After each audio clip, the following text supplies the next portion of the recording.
away, thanks to Seattle losing, as Key likes to say, going 1-3 in the second quarter of the NFL season. Arizona now tied atop the NFC West. They get a division-defining win. They get a defining moment for Kyler Murray. They get a defining moment for their biggest offseason acquisition. And fellas, we're off and running on a Monday morning. How was your weekend, Zubin? Yeah, pretty good. You know what Key wants to start the segment off with, Zubin, about How was the your weekend, man? Bro, this is the first Hail Mary in the NFL in 5 years.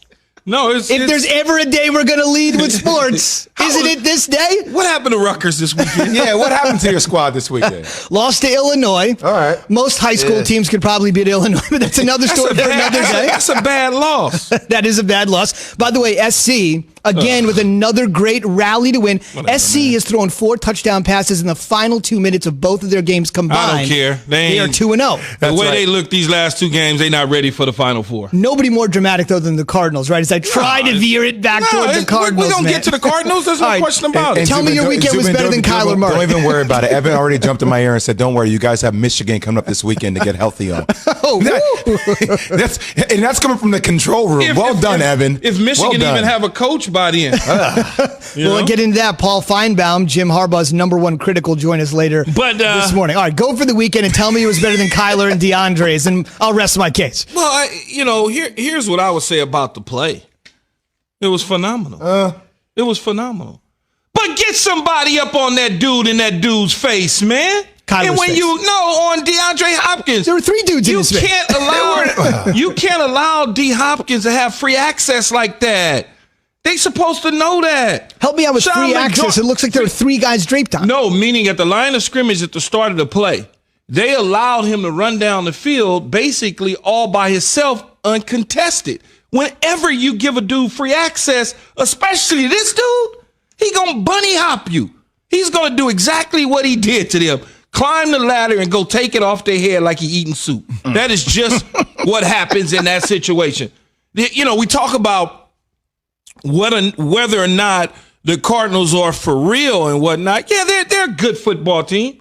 They've had 3 wins this year coming from behind in the fourth quarter with situations and plays like that with Kyler Murray having the football in his hands. He was able to get out of the way, square his shoulders, and launch that ball 50-something yards in the air. But the great thing about it is he kept it in play. Typically, when you see these things, it's either out of the back of the end zone or in front of the end zone at the 2-yard line or something like that.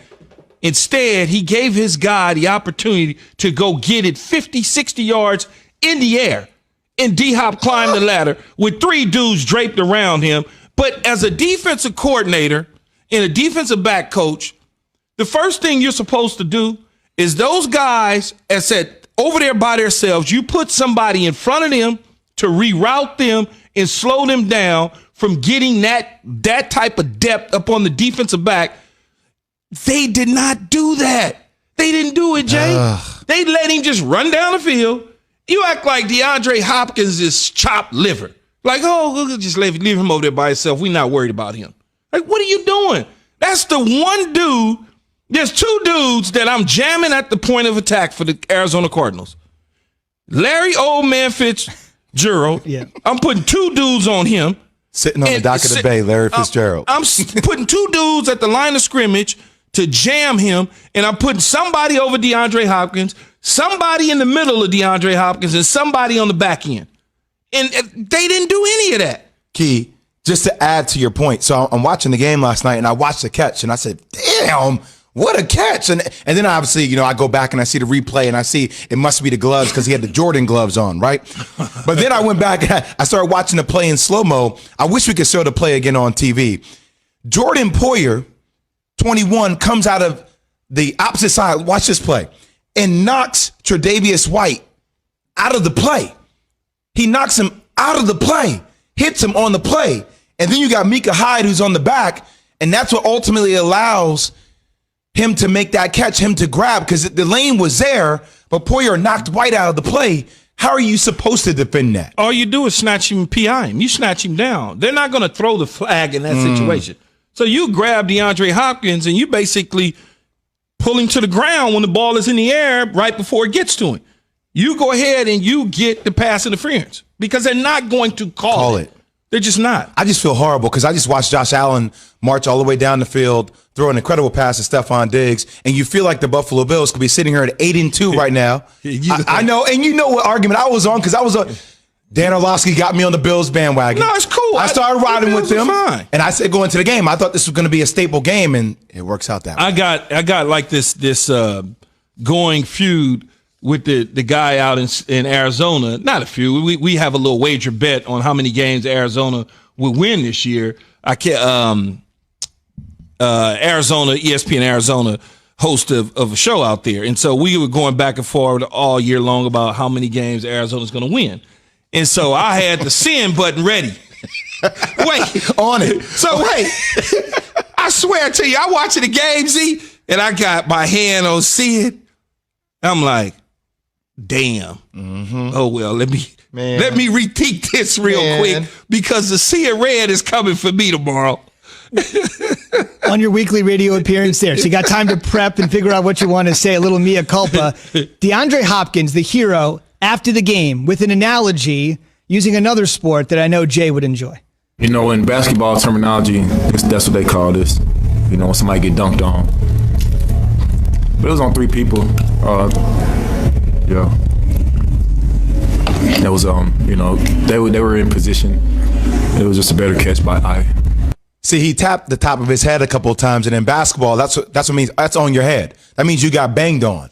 That means something happened. Key, Absolutely. I know you've had a lot of moments like this. I've had a couple where you up in the air, you end up doing something to somebody, and you're just like, damn, that happened to you? And then you look up on the Jumbotron, and you see it over and over and over again in slow-mo. I know you've had those moments. Yeah, but I'm going to walk past him and whisper to him. You next level. That's right. Yeah, you walk past him and let him know. What would you say? If I was Hop right there, I'd probably just smile at him. Just smile. That dude, and look, we've talked about it till we turn blue in the face, why the Texans got rid of DeAndre Hopkins. If you don't pay that dude and make that dude the highest paid skill position player in the history of the National Football League and give Deshaun Watson his player that he needs to continue to develop his career, but you now traded this dude to the Arizona Cardinals. Bill O'Brien. For what? For who? Why? Why would you do that? And now you got to sit back at home and watch him do that. I know Deshaun was probably like, he saw the highlight. He probably was just like, damn, man. David Johnson. I had that. Well, Fuller and Cooks. It's not even David Johnson's issue. It's more of Bill O'Brien. You just moved that piece and gave it to Arizona. You basically gave it away because you didn't want to pay him. This is why dudes like that, when they ask for money, the Michael Thomases, the DeAndre Hopkins, the Devontae Adams, there's no argument. And yes, I'm a receiver. There's no question about it. But a guy like that, you don't even, when he comes to your office, Zubin, and he says, I want to talk about my contract, you say, when do you want to talk, sir? And what do you want to talk about? And how much do you want to be? That's what you do. You don't give the hen and the hawn and, we don't have any money and I don't know.